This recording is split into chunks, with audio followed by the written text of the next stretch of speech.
bansa ay hindi palaging necessity o default option ng aming mga kababayan. Bilang inyong mga lingkod, paalala niyo po sa amin ang inyong salita na nakasaad sa Book of Mark chapter 8 verse 36, and you said in your word that what profits a man if he gains the whole world?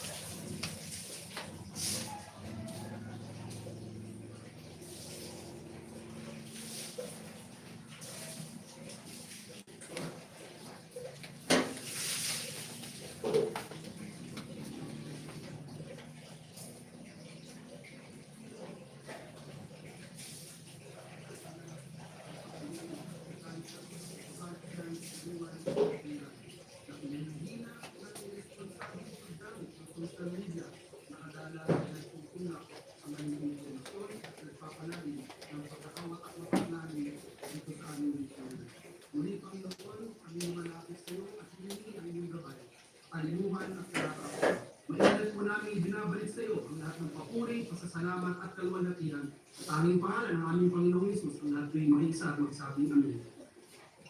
Amen. The Secretary of Peace call roll.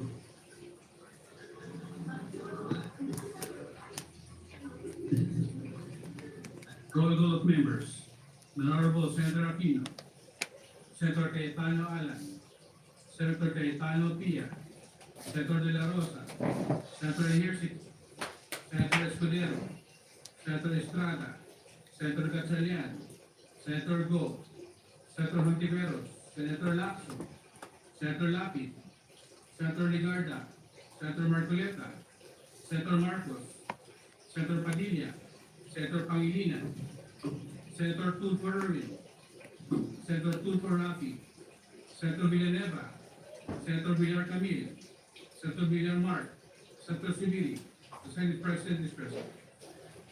With 19 senators present, the chair declares the presence of a quorum. Thank you very much, Mr. President.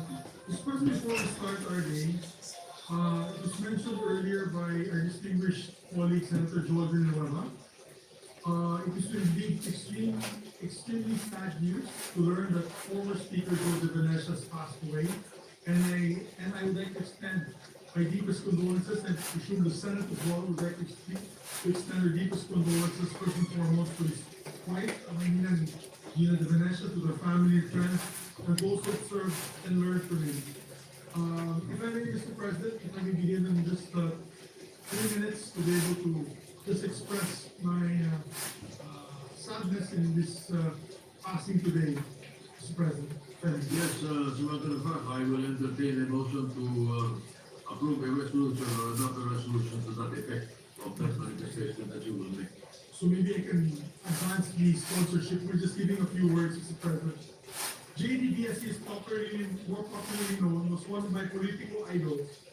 I've had the privilege of serving under him as the Secretary General of the Lakas CND when he was National President. And I was a key leader of his group in the House of Representatives in the 12th and 13th Congress. Sa kanya ko talaga natutunan, Mr. President, kung paano maging consensus builder. Yung leadership style niya, ay malaking bahagi niya na galing po sa kanya. Madami ako nakuha sa kanyang brand of consultative leadership, yung style niya na listening first before deciding and finding a path to benefit everyone. In the international community, Speaker JDB always put the Philippines' name and standing first. And he was deeply admired by the Inter-Parliamentary Union and ASEAN Inter-Parliamentary Assembly and across other parliamentary networks abroad. Because he had a rare gift of building consensus even among leaders and governments in different countries. Whom to him, Mr. President, he would have made a great United Nations Secretary General because of his leadership traits and his kind of international diplomacy. And we'll never forget that in August 2024, we had the honor of spearheading the recognition in the Senate because of his leadership was a model for our own careers. Today, I'm mourning not just as a former speaker, but as a great mentor who helped shape who I became in public service. I could hear some snickers in the back because they called me Dodi B. Jr. Natawag nila ako dati Dodi B. Jr., Mr. President. naririnig ko sila sa likod. Pero sa totoo lang, Mr. President, it was the great Joe de Venecia who taught us to listen instead of dictate. And as a matter of fact, when he was speaker, he allowed us, yes, it was a consensus always, and he allowed us to speak our minds. It was during his speakership na hindi po bawal makipagdebate. Doon po kami sa Kongreso, kaya nag-shine po kami. Ako, Senator Alan Cayetano, si Senator Chis Escudero, Senator President Noynoy Aquino, Senator Joel and the likes, we were able to be under his watch. We were able to shine because he allowed us to freely discuss our minds in the floor and be able to debate on all the issues that were prevalent during those days. Yan ang katotohanan, Mr. President. Hindi ko sinasabi iba na yun, pero ang nalalaman ko po ay pinagbabawal na po ang majority yung salita on certain issues, lalo-lalo sa budget deliberations. And alam po ni Secretary natin, Bong Mendoza, because dati yan Sec-Gen, and I know there were specific instructions. But during the time of Speaker Joe de Venecia, he would welcome it. He would actually encourage it, and he would be there to listen to us debate on those hallowed grounds, Mr. President. So, once again, I would like to give our deepest condolences and sympathies to the family. And the Rules Committee, Mr. President, will prepare a resolution of our condolences and sympathies with making all members co-authors and co-sponsors, Mr. President. So, thank you for giving me the time. Yes, thank you also. And we associate ourselves to the manifestation made by our majority. Thank you, Mr. President. Mr. President, we'd just like to recognize some guests in the gallery. Guests of Senator Hontiveros and Senator Kiko Pangilinan, all provincial board members, Board Member Nathaniel Binlog, Mayor Conchita Torrido de los Reyes of Carmen Bohol, together with the Sangguniang Bayan members, Mayor Omeng Ramos of Santa Maria, Bulacan, Mayor Ike Aldero of Mamburao, Occidental Mindoro, and guests of Senator Gatchalian and Senator Mamakino, officials from Calabanga, Camarines Sur, led by Mayor Philip Kalabanga. Baliktad. Okay, No. we welcome the Kabalanga. government official. Kabalanga ta. Visiting us afternoon to the Senate. Thank you. Thank you, Mr. President. Mr. President, I move that we dispense with the reading of the Journal of the 43rd Session, Monday, February 9, 2026, and consider the same as approved. Any objection? Hearing none, the journal is approved. Mr. President, I move that we proceed with the reference. Secretary will proceed with the reference of business. Is on first reading. Senate Bill number 1776, an act establishing a comprehensive, integrated, and sustainable education program for overseas Filipino workers by central government. Referred to the committees on migrant workers and finance. 1777, an act establishing the shared service facilities project for micro, small, and medium enterprises, amending the Cabinet Act number 6977, otherwise known as the Magna Carta for Small Enterprises, amended by Public Act number 9501, otherwise known as the Magna Carta for Micro, Small, and Medium Enterprises, by central government. Referred to committees on trade, economic affairs, and finance. 1778, an act granting supervisory Hello, benefits men to surviving Nakpel. spouse and dependent children of the deceased retired Men chairperson, Nakpel. Commissioner or labor arbiter of the National Labor Rights Don't Commission, forget to in subscribe. 2044 by central government. To the committees on civil service, labor, and finance. 1779, an act establishing a nursing home for senior citizens in every region and public transport by central government. Referred to the committees of social justice, local government, and finance. 1780, an act mandating the establishment of a school clinic for a public school and public transport by central government. To the committees on basic education, health, and finance. 1781, an act establishing a national high school in Barangay Pintagagan, Municipal Panay, Kulang pala yung sa'yo. Bilang nasa Pintatagan National High School, public transport by central government. Paikot ako. Bibili ako ng 1782, and are converting the extension campuses of the Davao Oriental State University, the facilities of Davao Oriental into regular campuses, known simply as Dorsu Agana Campus, Yung ano, Dorsu ikang Campus, baga tinababakar na parang Campus, and kurkun Project niya. Project for the Central Group. Ikang parang doon, To the Committee on Rules. parang pagsiit. 1783. Ay, yung ano, Yung Greek ay, ano to? A General Hospital to be known as Pwede din yung kulungan na ginawa ko. Yung sa loob na Paano ko lang. Parang parang tumindog. Oo. Establishing the Surgod Province of Southern Leyte, 11-2 General Hospital to be known as the Southern Leyte General Hospital, liberating 24 the Central Group. Nice to meet you, Menakpil. 1785. Where are you from? The case of Special Education Fund, medical purpose, section 272 of Republic Act number 7160, otherwise known as the Local Government Code. 2021, OMG. the Central Group. To the Committees on Local Government, Basic Education, Ways and Means, and Finance. 1786, and not granting civil services guilty to all casual and proper employees of government who have rendered a described line of service, the Central Group. To the Civil Service Committee. 1787, and not providing for assistance in distributing and deciding good ways to promote food security, the Central Group. To the Committees on Agriculture, Social Justice, Ways and Means, and Finance. 1788, and not approving the salary of dentists employed in the public sector, providing further for other purposes. Filipino, you're a To the Committees on Filipino. Civil Service. From where? And Finance. 1789, and not establishing a Department of Health operated tertiary hospital in the city of Antipolo, province of Rizal. How you to be known as Antipolo from Rizal Philippines? Hospital and Competing Council for the Central Group. Yes, I'm a Filipino. 1790, and not converting the Mabini Community Hospital in the municipality of Mabini, province of Batangas, into a level 2 hospital, to be known as the Batangas Tourism General Hospital and Promoting Council for the Central Group. To the Committee on Rules.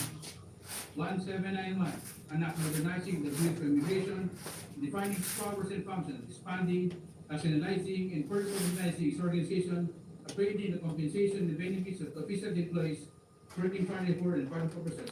Thank you. To the Committees on Justice, Civil Service, and Finance. 179, and not establishing a special division. Have you subscribed already? Valencia, province of Bukidnon, to be known as the Bukidnon Farmers Research and Medical Center, and 14 Council for the Central City. Committee on Rules. 1793, and not abolishing the private tax by Central City. To the Committees on Ways and Means, Tourism, and Finance. Resolution number 287. Resolution congratulating and commending the Naga Central School 1 Student Choir, winning the Student Choir category in receiving Gold Level 5 Award in the folklore category in International Choir Festival in competition in Kobe, Japan by Central King. To the Committee on Rules. 288. Resolution urging the Senate Committee on Economic Affairs, Ways and Means, Labor, Employment and Human Resources Development, Trade, Commerce and Entrepreneurship, and other appropriate committees to conduct an assessment in need of legislation on ways to incentivize green industries within in view of providing more jobs and promoting sustainable livelihood, the Central BRC. Thank To the Committees on you. Economic Affairs, Sustainable Development Goals. Thank you. Thank you. 289. Resolution expressing the sense of the Senate with a full, immediate, and massive implementation, the Citizen Sleep Mapping Program, complete observance of the Arbor Day, the broad carrying of representation program, and the various climate change approaches and efforts of the government, the Central BRC. To the Committee on Rules. 290. Resolution urging the Senate Committee on Agriculture to conduct an inquiry in need of legislation on the reported sugar industry crisis with the intention of helping sugar farmers and sector and making them deeply competitive by Central BRC. To the Committee on Agriculture. Majority Leader.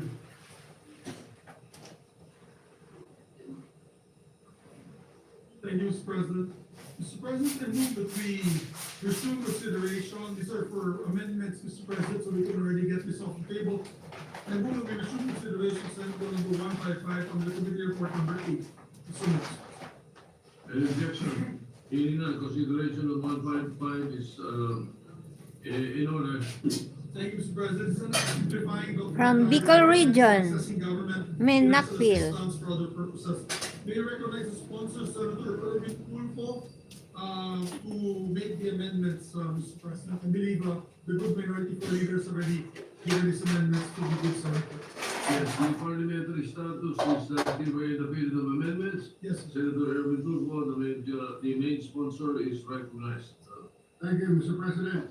May I now introduce the individual amendments of Minority Leader Senator Alan Peter Cayetano, which were submitted to this representation. The amendments are based on the clean copy of Senate Bill number 155 as of February 9, 2026. Here are his individual amendments. Okay. On page 2, line 16, before the last paragraph of section 4, insert a new paragraph which reads as follows.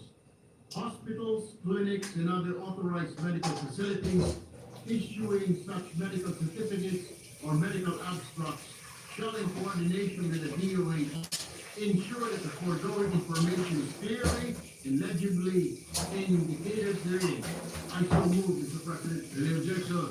Chair is done, the amendment is adopted. Still on page 2, line 19, between the words beneficiary and law, insert the phrase or in cases where such request is due to the beneficiary being unable I'm to from the find Philippines. illness, disability, or illiteracy. Any other proof of authorization reasonable under the circumstances as may be prescribed in implementing rules. I so move, Mr. President. Any objection? You are proposing it, and therefore I assume you are adopting it. So, amendment approved. Still on page 2, Mr. President, before section 5, insert a new section which reads as follows. Section 5, digital request for government ID. The Department of Information and Communications Technology shall be primarily. Let your friends subscribe also to my channel, man. Appropriate digital systems or platforms as may be prescribed by the implementing rules as a mechanism for the Filipinos to avail aid from government agencies. The online or mobile application shall be utilized to facilitate requests for medical, burial, and similar forms of financial assistance. I so move, Mr. President. Any objection? Chair is done, amendment is adopted, approved. And lastly, renumber the succeeding sections accordingly. I so move, Mr. President. So renumbered. Thank you. Majority Leader, Thank you very much, Mr. President. I move to close the hearing of amendments. any objection? Chair is done, the period of amendment is closed. President, I move that we approve and second reading Senate Bill number 155 under committee report number 8. Any objection? Chair is done. Senate Bill 155 under committee number, or committee report number 8 is approved on second reading. Thank you very much, Mr. President. Congratulations to the sponsor and all the authors. I move that we suspend consideration of the measures. Consideration of the measure suspended. Thank you, Mr. President. Mr. President, these are for sponsorships. We have several bills. Waiting the sponsorship from the floor. I move that we consider Senate Bill number 1744 under committee report number 26. I think we transferred these. You are, Where is the tindahan located? Officially transferred to the calendar ordinary district special order. Of your mama. why are you checking? We can, Yes, Mr. President, maybe you can do that for suspended.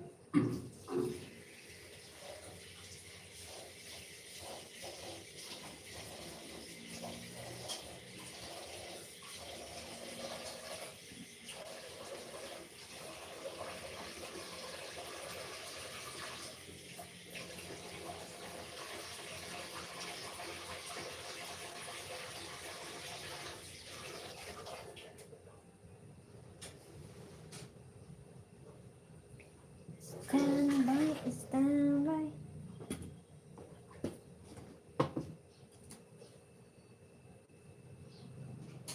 We are friends, man.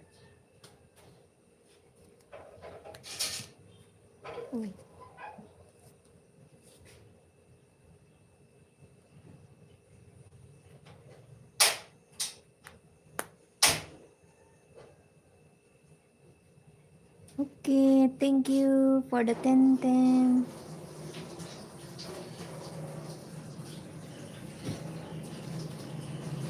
Thank you for subscribing.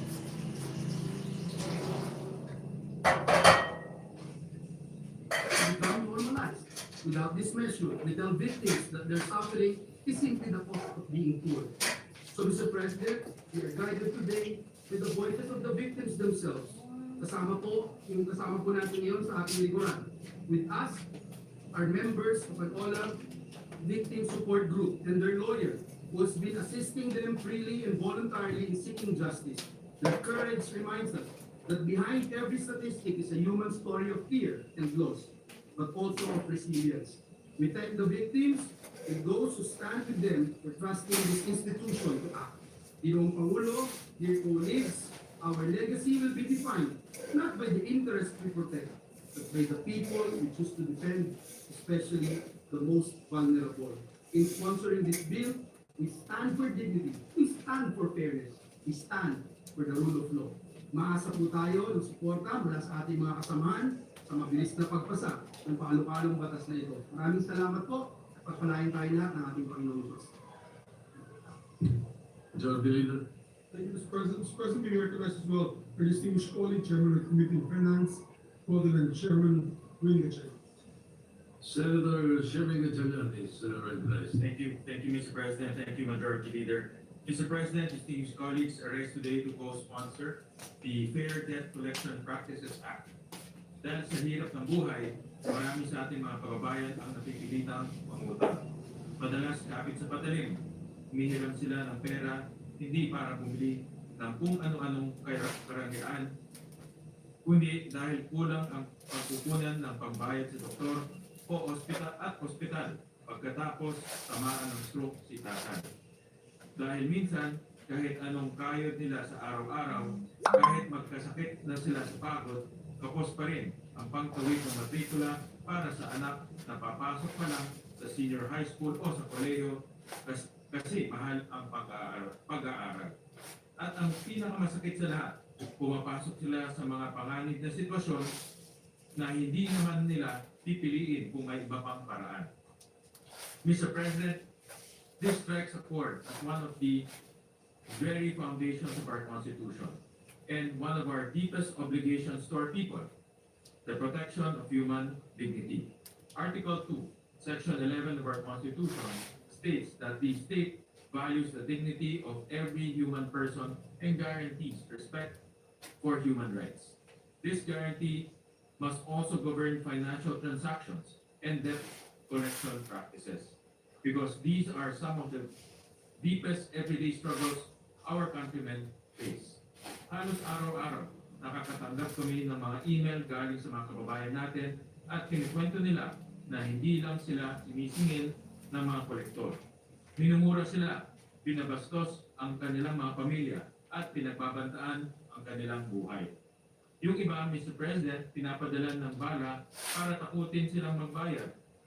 And all of these horrible practices persist despite the presence of legislation that explicitly prohibits this kind of harassment. This representation was the principal author of RA 11765, or the Financial Products and Services Consumer Protection Act. Section 8 of that law states that financial service providers are prohibited from employing abusive collection or debt recovery practices against the financial consumers. It further mandates that financial service providers are obligated to respect the privacy and protect the data of their clients. Despite these very clear mandates, the abuse remains. A more explicit measure is needed, which is what prompted this representation to author this bill. This bill protects borrowers by regulating creditors and debt collectors and defining legitimate collection activities. This measure prohibits financing companies, lending companies, and debt collectors from using the threat of violence or other physical means to harm the physical person, reputation, or property of the debtor or their family. This includes using insults and obscene or profane language to shame the debtor or their family. It explicitly prohibits false, deceptive, or misleading representation in connection with the collection of any debt. It also stipulates that all creditors using online lending platforms which are operating in the Philippines must integrate a loan cost calculator that allows prospective and existing debtors to compute for the total amounts they need to pay in real time. This is to promote greater transparency on the part of the lender and greater financial awareness and agency on the part of the borrower. Finally, this measure empowers the Security and Exchange Commission to impose fines, suspend the financing and lending activities, or even revoke the certificate of authority to operate as a financing or lending company.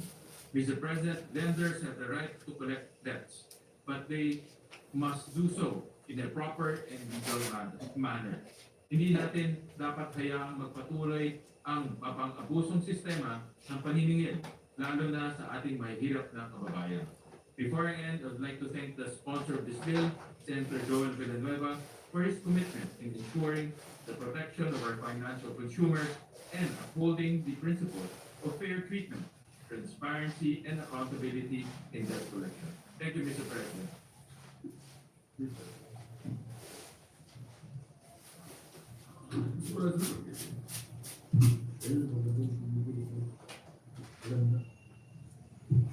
Majority Leader. Mr. President, I believe Senator Jinggoy Estrada would like to speak.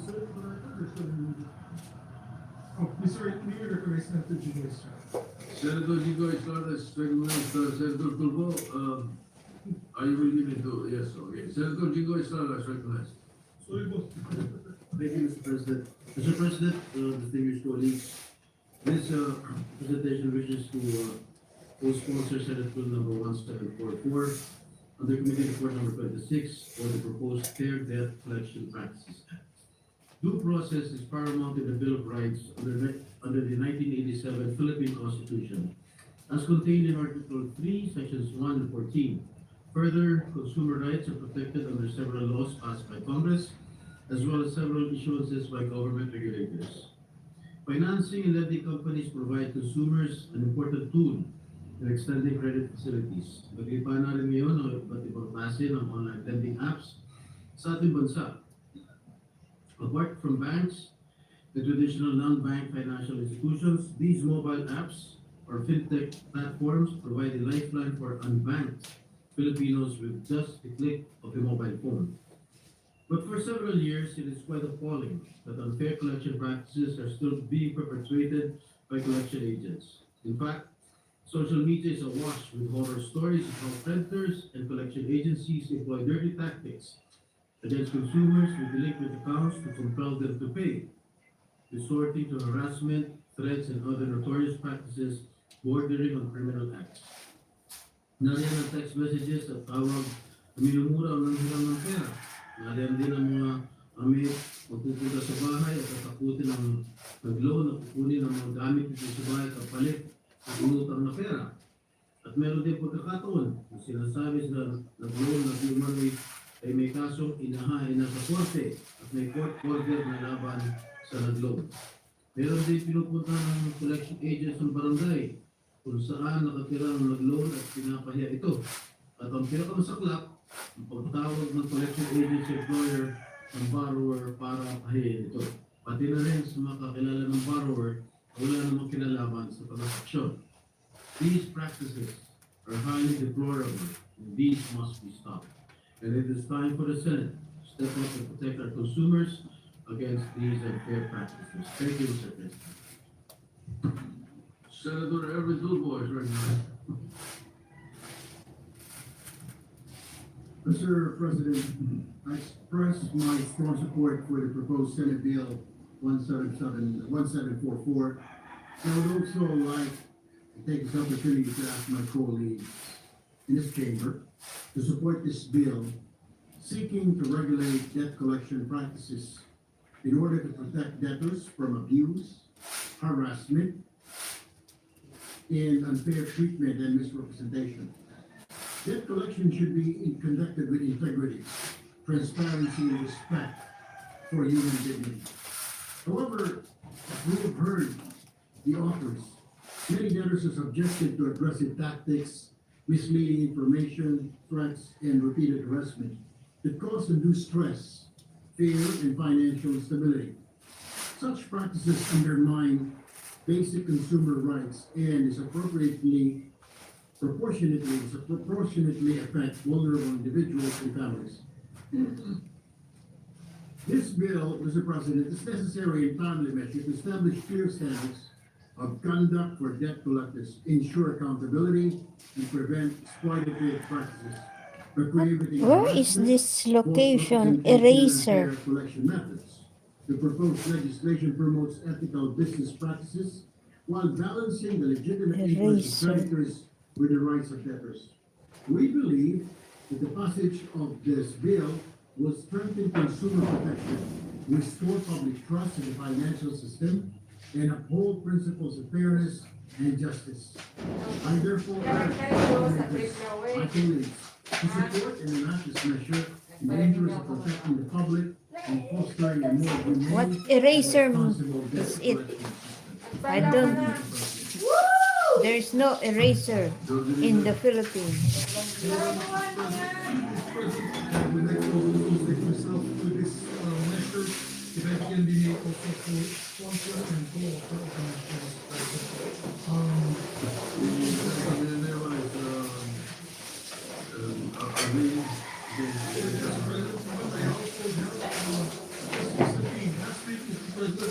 Yung mga kasambahay ko, dalawa sa kanila, yun yung iyak. Oo. Dahil nga hindi makabayad ng utang, at tinanong ko bakit sila ng utang, kailangan doon nila para sa kanilang paganda ng kanilang bahay, tahanan. Tapos ang nangyari ay nag-miss out man sila sa isang payment, ay yung penalties in arrears ay napakalaking. I found out that the percentage also of the interest rate was so high. It was like 3% a week. So that's 3% a week, that's 12% a month. Ang laki po ng interest charges na yan at lalong nabaon po sila sa utang. Kaya tama po ang ginagawa ng ating chair, the Chairman Joe Villanueva. We fully support him and we can, in the soonest possible time, we can bring this out. I think more people will be saved from this financial Eraser. constraints and from this abuse, financial abuse. Marami nga nagpakamatay na, Mr. President, dahil sa mga utang na ito. At may mga style pa sila na, I remember when the hearing, Governor Senator Erwin Tulfo, during his committee hearing on games and amusement, na nagiging mas ano pa nila yung mafia. Ito po ay nagiging yung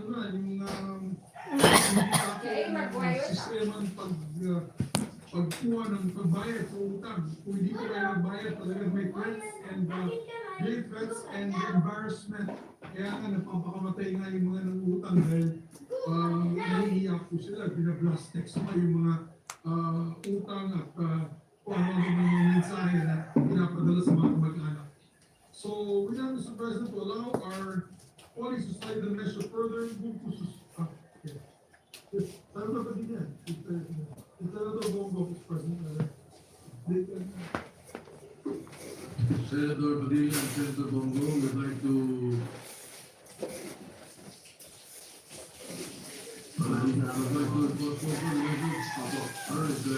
Salamat po, Ginoong Pangulo at sa ating Pinulong Mayorya. Mga kagalang-galang Si po mga Idol. kasama sa Senado, ako po ay tumatayo bilang po sponsor ng panukalang isinusulong po ni Senador Joel Idol. Villanueva, ang Senate Bill number 1744 o ang Fair Debt Collection Practice. Ang pangungulekta ng utang ay hindi dapat maging lisensya sa pang-aabuso. Hindi po ito batas para pagtakpan ang ayaw magbayad. Ang utang po ay obligasyon, tama po yun. Ngunit, ang paraan ng paniningil ay may hangganan dahil mahalaga ang dignidad ng tao. Sa tunay na buhay, maraming Pilipino ang umututang hindi para magpakasasa sa luho, kundi para mabuhay, para pambili ng gamot, pangmatrikula, renta, pagkain. Ngunit, ang sinukli sa ilan ay takot at kahihiyan. Walang tigil na tawa, pagmumura, pagbabanta, at ang pinakamalala, paglalantad ng kanilang personal na impormasyon sa iba. para lamang mapilitan silang magbayad. May mga kaso po na text blast sa contact list, panghihimasok sa pamilya at kaibigan, at pananakot na parang kriminal ang isang taong may utang. Ginong Pangulo, hindi po koleksyon ang tawag yan. Pang-aaligusta po yan. Hindi po maaaring maghugas kamay ang mga nagpapautang. At sasabihin nilang wala silang pananagutan sa ginagawang mga human rights violation ng mga kolektor. Sapagkat sa ilalim ng batas, sila po ay solidaryong mananagot. Bilang ang bansa po natin ay isang Christian at Muslim country, nanginindigan po tayo sa katarungan, dignidad at pananagutan. Sa batas at sa konsensya, hindi pwedeng ang paniningil ay nagiging panghihiya at panangako. Kaya ako po ay buong lakas at buong puso na nagiging sponsor ng Fair Debt Collection Practices Act at hinihiling ko po ang suporta ng lahat ng ating mga kasamahan upang maipasa ito para sa makatao, makatarungan at may bibigyan sa sistema ng paniningil sa ating bansa. Maraming salamat po, Ginoong Pangulo. Senator Christopher Bongo.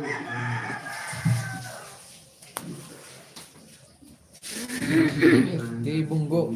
Tagalog din to mag-deliver ng ano. Number 1744 under committee report number 26, otherwise known as the Fair Debt Collection Practices Act.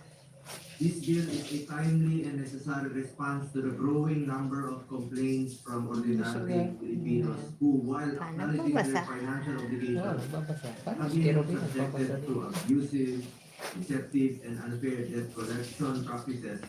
Marami po sa ating mga kababayan ang nahaharap sa mga ganitong uri po ng paniningil kung saan nagagamit ang kanilang kahinaan at sa halip na tulungan ay lalo pang napapabigat ang kanilang sitwasyon sa buhay. Di naman po mangungutang yan kung hindi po naghihirap. At marami talagang reklamo. Ako mismo yung aking opisina na pinapastos, tinatakot. Hindi lang dito sa Maynila, kundi sa Mindanao. Kasi bastos sumagot. Ito po ang kanilang nararanasan. Yung mga nangutang, kaya yun. It's an essential part of economic activity. However, such access must be balanced with stronger consumer protection mechanisms. The absence of clear standards has allowed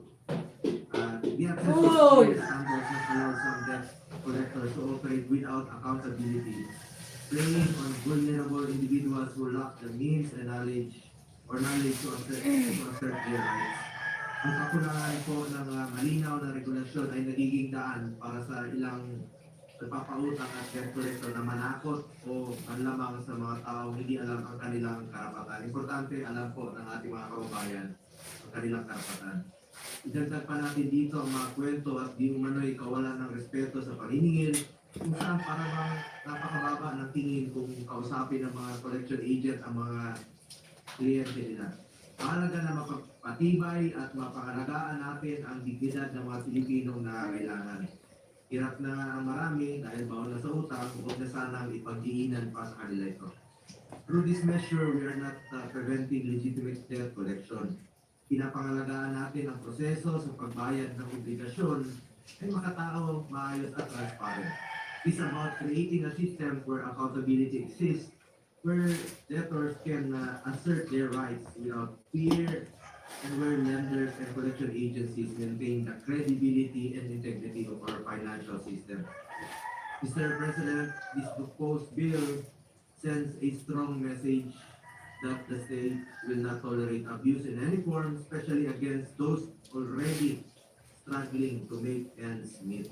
By passing this measure, we protect not only the debtors, but also the integrity of our credit and lending institutions.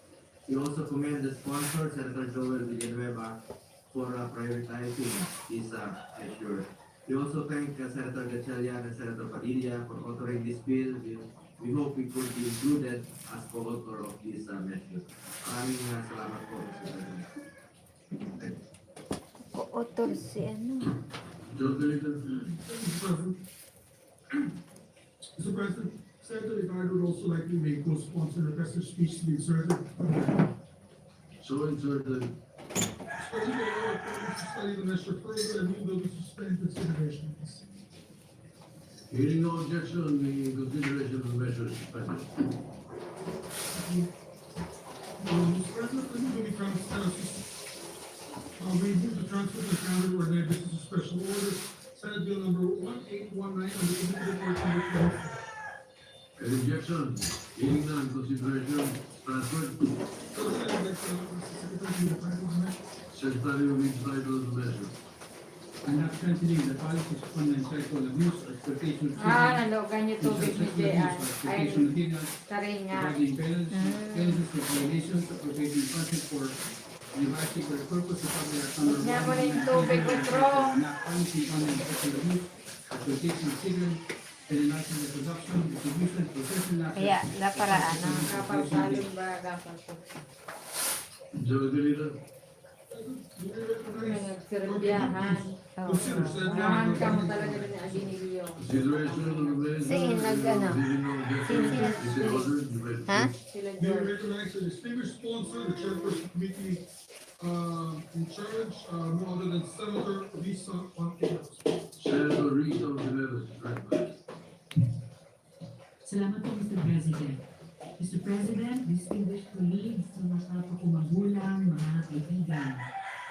I rise today to sponsor Senate Bill number 1819, Committee Report number 27, a measure that responds to one of the most brutal crimes of our time, one that hides behind screens but destroys real Filipino children. Sa bawat araw na dumadaan, may batang Pilipino na ginagawang produkto, binibili, binibenta, paulit-ulit na inaabuso. Hindi sa madilim na eskinita, kundi sa loob ng mga online platforms na abot ang buong mundo. Online sexual abuse and exploitation of children is no longer a fringe crime. It is a global industry. And tragically, the Philippines remains one of its major source countries. Noong 2020, naipasa natin ang RA number 11930 o ang Anti-Online Sexual Abuse and Exploitation Act. Sa ilalim ng then and current Senate President Tito Soto, we passed what was at that time the strongest piece of legislation possible against these online pedophiles. Ngunit nag-iba na ang panahon. Dumating ang AI at deepfake. Naging madali ang pagpapadala ng pera in real time through various e-wallets. Alamat ang sexual extortion. This bill confronts that reality head-on. First, we expand our definitions to match today's technology. Child sexual abuse or exploitation materials will now include computer-generated, digitally altered, or synthesized content. Kahit wala ng aktual na batang ginamit sa paglikha ng imahe, kung ang intensyon ay sexual at mapang-abuso, krimen pa rin iyon. This closes the dangerous gap created by AI-generated abuse. Second, we finally criminalize sexual extortion clearly and explicitly. Hindi na lamang ito nakapaloob sa other acts of abuse. It is a punishable offense. Ang pananakot gamit ang pribadong larawan o video ng bata, ang paulit-ulit na pangmikil kapalit ng katahimikan ay malinaw na krimen. I actually have evidence, Mr. President, that these acts of sexual extortion are perpetrated by syndicates, possibly in the same opaque former photo compounds that perpetrated all kinds of financial scams. Third, we raise the responsibility of the private sector because the digital ecosystem is where these crimes thrive. Internet intermediaries are no longer passive conduits. They are now required to prevent, detect, and disrupt OSAIC and CISAID. Foreign platforms that profit from Filipino users must designate Philippine legal representatives. Payment service providers are mandated to strengthen traceability and data sharing so money trails no longer vanish into thin air. Mr. President, money is the oxygen of this crime. Kung mapuputol natin ang daloy ng bayan, mapuputol natin ang negosyo. Fourth, we strengthen cooperation both domestically and internationally. Crimes committed in seconds cross borders in milliseconds. This bill allows more robust information exchange with foreign law enforcement and less restricted sharing among our own agencies. Hindi na pwedeng silo-silo. The child cannot wait for bureaucratic convenience. Finally, we transform the offenders registry into the Philippine. Much attention to Mindanao. In fact, during this time, the biggest budget ever was given to Mindanao, no? From 2016, 2020, at that time to Mindanao, lumaki. No? Now I can see why, because the more I go to Mindanao, I have seen the big potential in Mindanao. Ang problema lang talaga doon, it's the peace and order problem. No? In the eastern side is the insurrection between CPP and dito sa western side, central Mindanao, yung secessionist movement, no? From MNLF, BMILF, DIFF, naubos na letra, ASG, lahat na. It's the root cause is really poverty. No? Hungry stomach knows mo, no? Madali mo kaya. No? Ang mga rebelde, ang secessionist, kapag gutom po at walang oportunidad. That is why I do agree with what very much of you, Mr. President, and also our majority leader, that the BLM is not enough. You need to follow up also with development. Kaya naman yun, so while we are now about to have the first election, regular election of bar officials this coming October, we must follow this up also with development in Mindanao. Kaya nga po yung mga sinusunod po natin, ang infrastructure development that will create growth areas, growth development, and spread out the development. Especially, hindi lang dapat Cagayan de Oro, at hindi lang dapat Davao, ang oportunidad. Dapat ito maikalat, especially in the Van region, to have opportunities, kailangan natin trabaho at hanap buhay para po matigil na pagkaroon na ng tunay na kapayapaan sa Mindanao. Mindanao has the biggest potential. I have traveled the country in my motorcycle, and I can attest that Mindanao is the richest among the islands, pinakamaganda po Mindanao, pinakamayaman po Mindanao. Sorry po, pero totoo po ito. It has the biggest potential to be not only to become the breadbasket of the country, but to become the breadbasket of Asia, pwede tayo mag-export later on. We just need to lay down the necessary infrastructure so as to spread out the development and stimulate economic growth in Mindanao. So with that, again, I commend our majority leader for prioritizing this. Hopefully, this coming October, we will have the historic first election in the bar. This coming September, the bar election in Mindanao. Thank you, Mr. President. Maraming salamat, Mr. President, for distinguished Deputy Majority for engagement. Of course, with us from the entire camp, Mr. President, one point in time, the father became the closest to war. All was forgiven and forgotten when he entered Camp Harapan. They treated him like a brother. And I think it was quite a memorable trip, Mr. President. They hugged him and they said that for peace, that was all we never had. So it was really a historic event, Mr. President. Mr. President, next to Special Measure is now going to see Dr. Mr. President, Senator Robin Hood. We recognize Senator Robin Padilla. Maraming salamat po, Ginoong Pangulo, at ating pinunong mayorya. Ako po ay buong puso na tumatayo upang i-co-sponsor ang panukalang batas na ito ng ating iginagalang, tinitingala at tinatawag po namin Godfather of Bangsamoro, ang trabahador ng Senado, ang lakan ng indigenous at Filipino martial arts, Samurai Senator Mitch Subiri. Isang hakbang na hindi lamang teknikal o administratibo, kundi makasaysayan para sa kapayapaan, dignidad at tunay na demokrasya sa Bangsamoro Autonomous Region in Muslim Mindanao o ang BAR. Ang panukalang ito ay malinaw.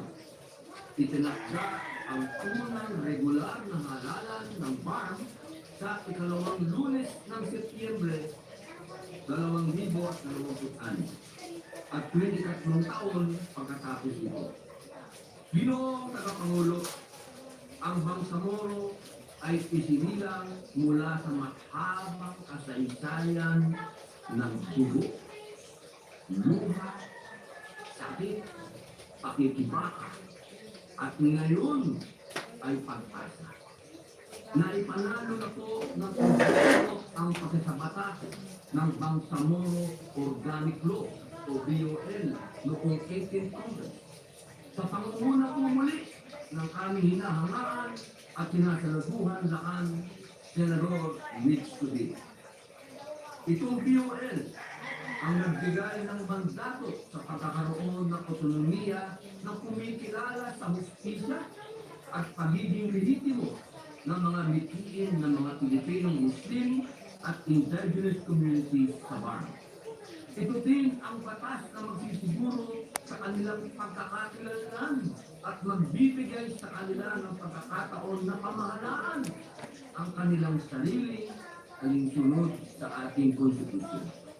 Ito pong panalo natin sa BOL ay siyang naging inspirasyon ng inyong lingkod upang muling magsulong ng mga panukalang batas para sa kapakanan ng ating mga katutubo at indigenous communities.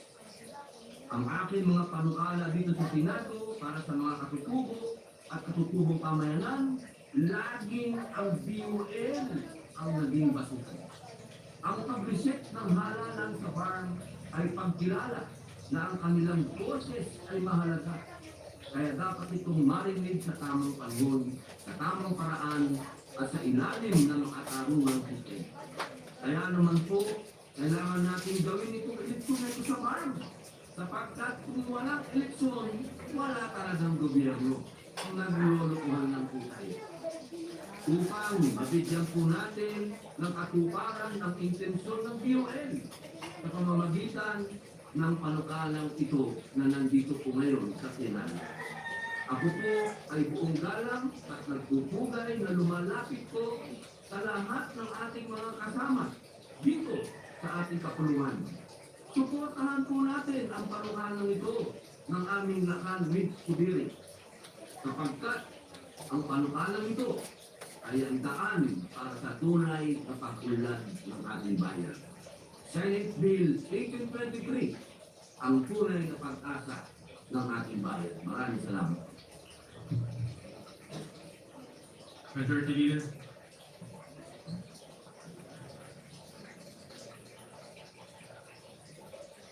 Yes, Mr. President. Also, one gentleman who was with us from the very beginning also entered with us in Camp Narapanan when then Governor Chief Minister Mujib Hataman was driving us around camp. No other than Senator Joel Villarama, Mr. President, also patron with this. We recognize the gentleman from the Fan Center, George Villanueva. Thank you very much, Majority Leader. Mr. President, our presiding officer, I would not like to miss this opportunity to be part of this historic event, especially of the fact that the Majority Leader, who has been a very influential leader from Mindanao, encouraged and influenced us to take part in that very historic Bangsamoro Organic Law, which he authored and shepherded in this August chamber And I agree with most, if not all, of our colleagues here that he is indeed the father of Bangsamoro organic law. We'd like to put on record that we fully support this measure. It's about time, Mr. President, that we take part in giving our people in the Bangsamoro region the opportunity to elect their leaders and exercise their right to suffrage. So I just wanted to put that on record that this representation fully support the enactment of this measure. Thank you, Mr. President, and we again congratulate our majority leader, Senator Murphy. Thank you, Senator Tulunaba. Thank you very much, Mr. President. Sabi ko kay former Majority Leader Joel Villanueva, sabi ko sa kanya, batas natin to, BG natin to. Yes, I was also there. Yes, Around. the picture, Mr. President, over there, beside Pag-ibig pa yung buhok natin. Chief Minister Murat, I think at the time, he said, also Ma'am Risa was there. So, grabe pinagdaanan natin ito, sir. You know, I wrote that book for everybody to see.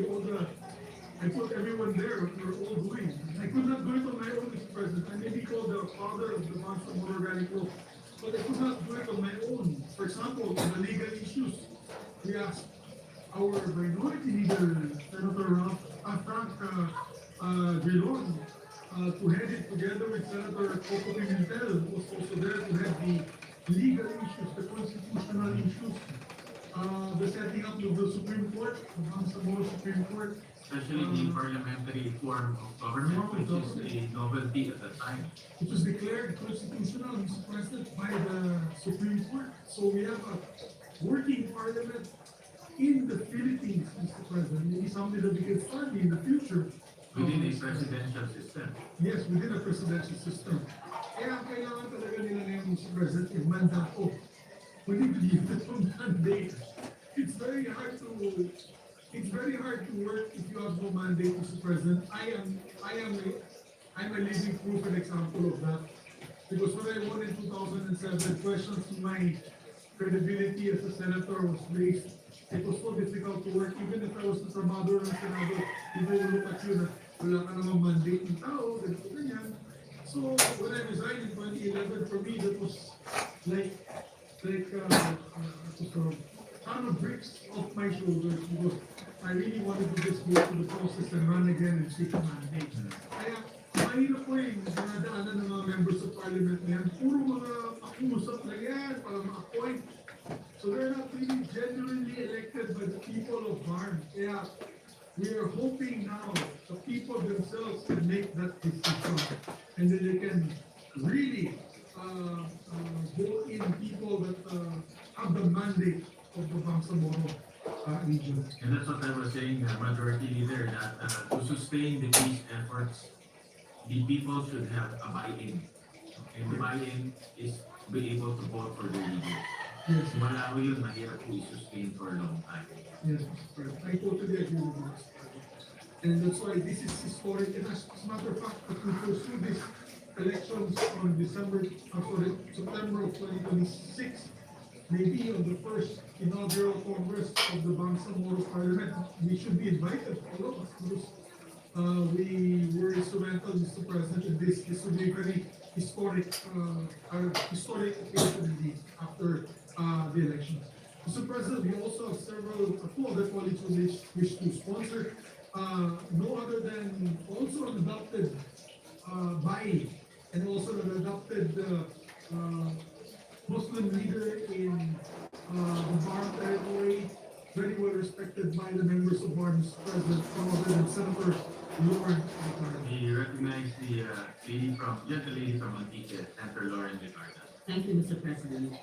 As chairperson of the Senate Committee on National Defense, Security and Peace, Unification and Reconciliation, and as co-chair of the Philippine Congress Bangsamoro Parliament Forum, I rise today to co-sponsor Senate Bill 1587, which sets the date for the first regular elections in the Bangsamoro Autonomous Region in Muslim Mindanao. This is not an ordinary measure, and it does not concern an ordinary election. It sits at the center of our nation's pursuit of peace, justice, and self-determination for the Bangsamoro people. Hindi ganap ang Pilipinas kung wala ang kwento ng Bangsamoro. Nakaukit ito sa ating kasaysayan, umuhubog sa ating kasalukuyan, tumutukoy sa landas ng ating kinabukasan batay sa kung gaano natin ito tapat na kikilalanin at ingatan. Ang tinatalakay natin ngayon ay isang mahalagang hakbang na sinisilang mula sa mahabang paglalakbay tungo sa kapayapaan na nagbunga ng Comprehensive Agreement ng Bangsamoro at ng Bangsamoro Organization. Isang malala na nagdadala ng politikal na landas ng prosesong ito sa ganap nitong katuparan. We must speak honestly about the path that has led us here. Under the BARM alone, excluding its predecessor, the ARM, elections have already been postponed 4 times. First in May 2022 under RA 11054, in May 2025 under RA 11593, in October 2025 under RA 12123, and most recently March 2026 pursuant to the directive of the Supreme Court in GR numbers T02219 and T02235. Ang mga pagpapaliban na ito ay hindi nangyari nang walang dahilan, subalit sinubok ito ang pasensya at nagdudulot ng kawalan ng katiyakan sa ating mamamayang matagal nang naghihintay na ganap na maisakatuparan ang kanilang mga demokratikong karapatan. Esteemed colleagues, we honor the men and the women who labored across generations to make today's peace possible, from negotiators and legislators to community leaders and ordinary citizens who refused to surrender hope. Because of their sacrifice, the Bangsamoro now stands on the threshold of an election that will finally allow its people to fully exercise their right to suffrage and shape their own parliamentary government. Malinaw at simple lang ang papel natin dito ngayon. Ang tiyakin ng eleksyon sa BARM ay maganap sa pinaka-maagang panahon. That is why I support this measure which identifies the earliest feasible date for a fair, orderly, and honest elections in the BARM region. For this reason, I respectfully co-sponsor Senate Bill number 1587. Grateful to the committee, subcommittee, Chair, Senator Mitch City, our majority leader, who was also the principal author and sponsor of the BARM bill. Thank you, Mr. President. Mr. President,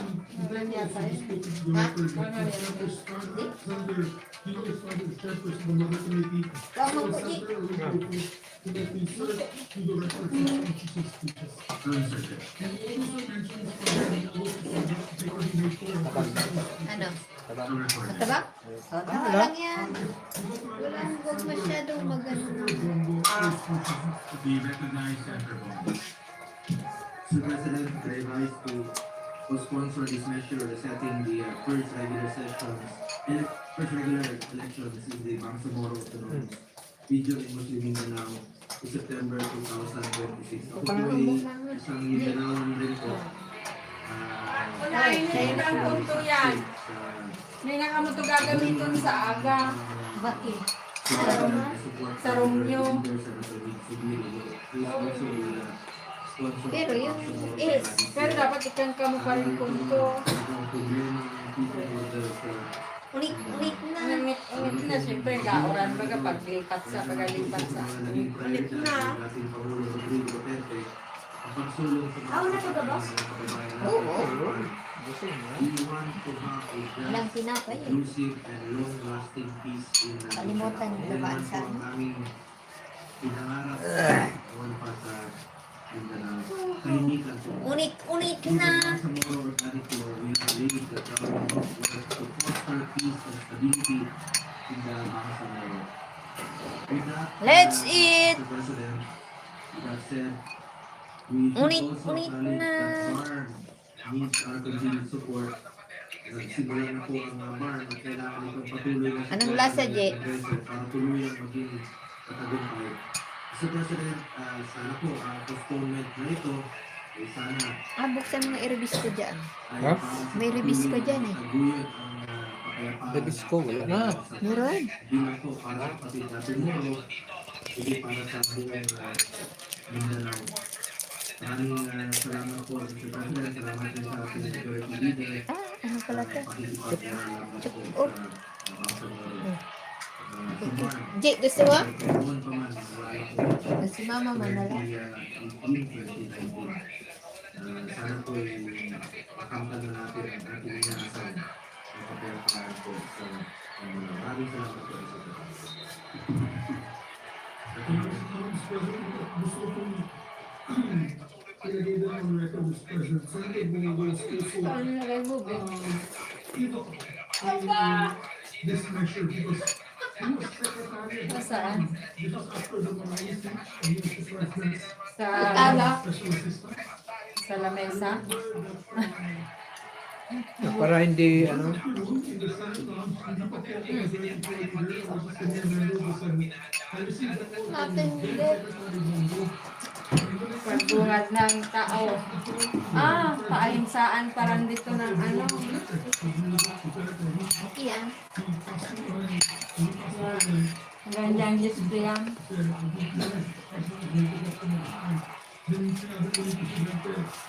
Bakit may 45 days? Napakalaga po itong pamukhaan ito sa pagkakita ng Marawi speech. Kailangan natin itong political process. Ang hinihingi po ng MILF, ang boost para mapigil na po itong pagmakalanan. He told me that and I gladly agreed and I said, I would be an honor for me to do this sponsorship. So the time to center the Senate President who filed the bill. Of course, but being the Senate President, he could not, of course, sponsor it on the floor. And I gladly accepted. But it was spearheaded by all of Senator Bong. As a matter of fact, shortly after, a week after, he called me again, Mr. President, Secretary Bongo called me again. He was trying to refile the wrong version of his detail. The detail, mali po yung hindi lang gusto niya. Yung lumang detail. Ito ng taga-MIL, yung bagong detail na. And so I refiled it. I filed the new version. Bye. See you next live. The new version, Mr. President. And so, even Senator Ayaw mo na? at the time, the Secretary Bongo was deep also into the discussions and the passage of this measure. So, finally, what they worked so hard for was a signed bill by President Duterte. Finally po, Secretary Senator Bongo, pagkakaroon po ng September.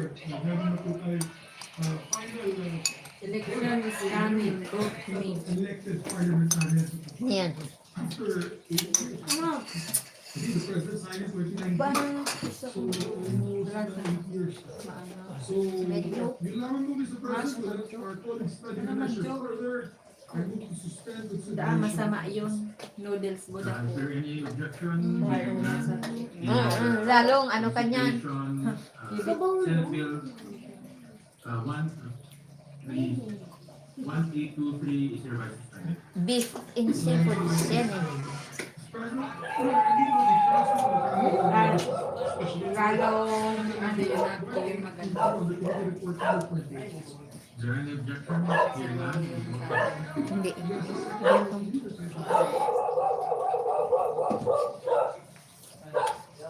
And receiving national crime actions for the care, supporting enforcement persons, invitations to payment order, creating country.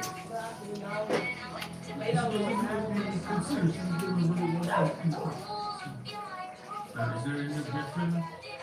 Hearing none, Senate Bill number 1822 under committee report 28 is under consideration. Thank you very much, Mr. President. Mr. President, this is a happy day. Event sponsored by a person who is sponsored many happy days. Coming together, we are going to go through this table, Mr. President, and I think it's equally as important as all the bills that you mentioned earlier. And we recognize the distinguished sponsor and chairperson of the committee, Senator Lisa. We recognize Senator Lisa for this sponsor. Salamat po, Mr. President. Mr. President, dahil ang ibang mga kondisyon, ang autism ay hindi bihira at hindi rin ito hindi nakikita. Ngunit sa kabila nito, ang mga taong may autism ay madalas nananatiling hindi aras ang nakikita sa ating mga sistema at institusyon. Today, I rise to sponsor the proposed National Autism Care, Support, and Inclusion Act, a measure that seeks to institutionalize an enabling and coherent national policy on how we, as a state, respond to autism spectrum disorder.